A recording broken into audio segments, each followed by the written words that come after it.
bir insanın tövbə eləməsi ona görə qəlizləşir ki, o tövbə eləmək üçün gərək dursun desin ki, mən bugün necə 15 il elədiyim hamısı səhvdir. Bu da asan. Ego, qurur. Niyə Musanın zamanında olan o sehir bazıların o cür nə məqamı Allahdır, siz mənim üçün çox dəyərli söz. Çünki bir dönəmdə onlar Fironun yanındadılar. 180% Fironun batilinə don giyindirirlər. İndi bunların batımı, bu deməkdir ki, Firon bugünə eləyib hamısı səhvdir. İndi bunu bu cürünə danışmaq, bu cürünə addım atmaq cürət istəyirdi. Həm də özlərini tapdaladılar. Məhz özləri də Əmir-ül-Möminin də onları xüsusi qeyd edir, tərif edir. Bir söz harda deyir, ümidin olmadığın yerə, ümidin olduğun yerdə çox ümidin olsun. Bilgidə ümidin yoxdur, bura ümidin var. Deyir, bura çox ümidli ol.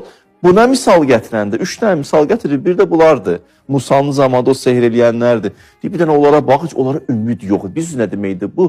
Yəni, onlar doğrudan fövqəladə bir inqilab elədilər. Bir neçə hadisə oldu. Musa Əleyhisselam dediniz, yadıma düşdü. Bir odur. Səbadır. Yəni, heç hamı deyirdi ki, görəsən bu cadugərlər udacaq ya Musa Əleyhisselam udacaq.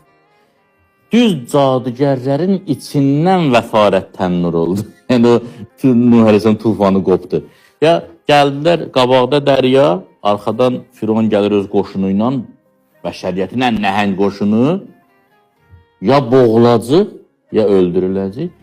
Boğulmağın içindən çıxış yolu çıxdı. Çox qəribədir. Düzdür. Yəni Musa Əleyhisselam həyatını, ona görə Quran-Kərimdə ən çox onun haqqında ayə var da, həyat dərsləri verilmiş. Həsən. Nuhun tufanında görmürsən, deyir ki, təndirdən su çıxırdı. Adətən təndirdən O çıxardı, o da su çıxardı. Allah hərdən, mən bir dənə misal çəkmişəm, o böyük hegemon padişahları, məsələn, Əmrudu milçə ilə öldürür, Fironu su ilə, zərif şeylərlə öldürür də. O boyda filləri xırda-xırda əbabil quşlarını daşıyır. Nə ilə fəxr edirlərsə o ilə. Böyük şeyləri xırda şeylərlə məhv eləyir düşmən olanda. Amma dostu olanda bir dənə hörümçək toru ilə də olsa qoruyur onu. Onu da zərif şeylə qoruyur ha.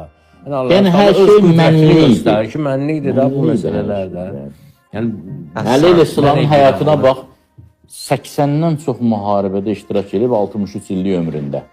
Burada da uşaqlıqdan müharibədə olmayıb, 25 yaşından müharibədə olub da deyək ki. Bəli. O 63 ildən də 25 çıxırsan, məsələn, 30-40 ilə 2 dənə 3 dənə müharibə düşür. Amma heç bir müharibədə şəhid olmadı, məsciddə şəhid oldu. Yəni, Allah bizə dərs verir ki, qorxmayın doğru yolunuzda, qorxmayın.